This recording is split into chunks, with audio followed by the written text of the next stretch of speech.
Hi, I'm Ricky from Rev Consultants. I help subcontractors with their tendering. Basically, my goal is to help you make this process as simple and successful as possible so you can win those bigger contracts with less stress. I try and do these on a regular basis, so feel free to jump on, ask me a question, or DM me anything that might be an important topic to cover. Because this is basically your opportunity. Hit me up about anything. Okay, let's get into it. So, this week's topic that we've chosen to discuss is around what happens with your estimate after you win the job.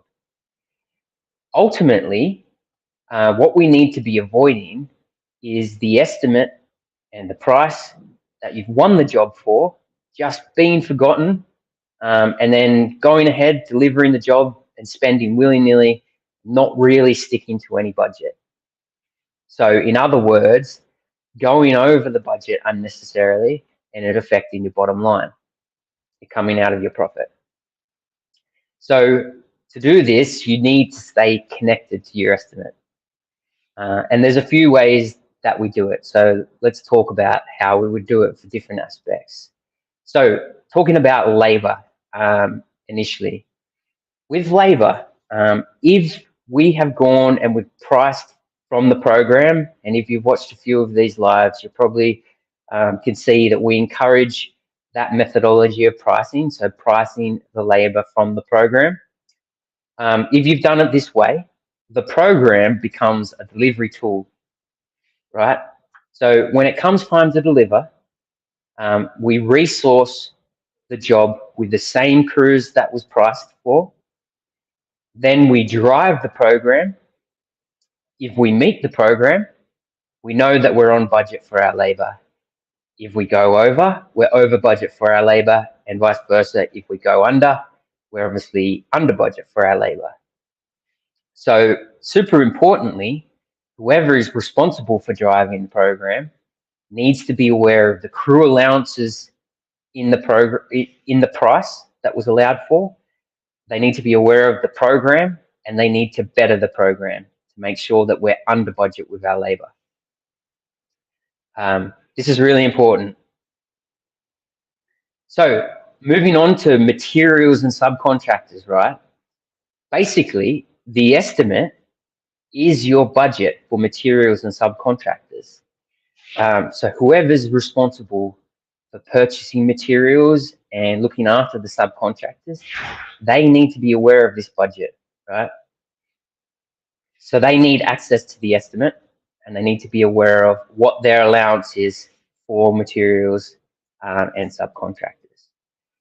So they also need to be making an effort not just to meet that budget, to meet the allowance in the cost for the materials, for example, but they should be trying to better buy if possible.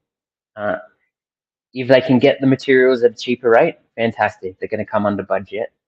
Additionally, if they can get materials they don't need as much, for example, or any of the above. Importantly, they've got a budget for materials and we're trying not to go over it. Okay, next point is on plant and staff, right? So again, what has been allowed in the estimate for the plant and staff?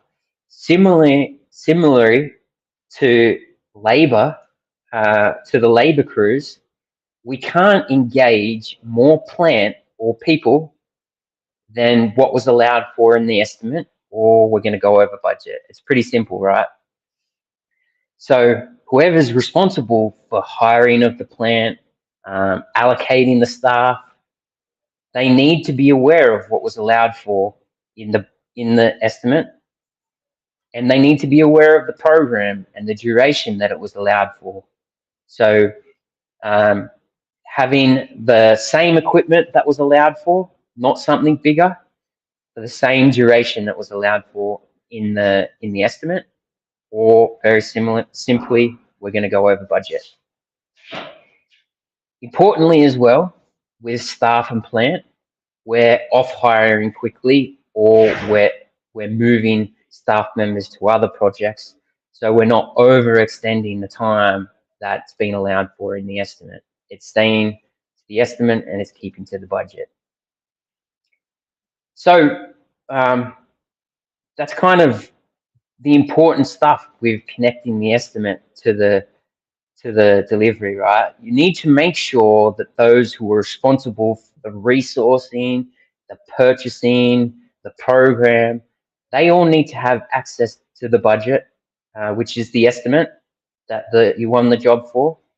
And this is really going to help staying on track and avoiding overspending, especially unnecessary overspending, which unfortunately I've seen quite a lot in my experience. So the other thing is with this as well, if your costs start to exceed your budget, or you can see that they're going to exceed the budget, you need to be prepared to make adjustments to your plan. So you can mitigate overspending by making adjustments, and if you can be reactive to that, if you're aware that you're going to go over budget, you can talk about the ways that you can mitigate this. So, well, that's kind of it. In summary, ensuring that the budget talks to delivery, it's a really important tool in ensuring that your profits are profitable. So make an effort to stay connected to your estimate. Don't let it be just a done and complete document that is never looked at again after you win the tender. Okay, that's it for today. I'll be back with another live topic probably next week, so stay tuned for that. Thank you and see you again soon.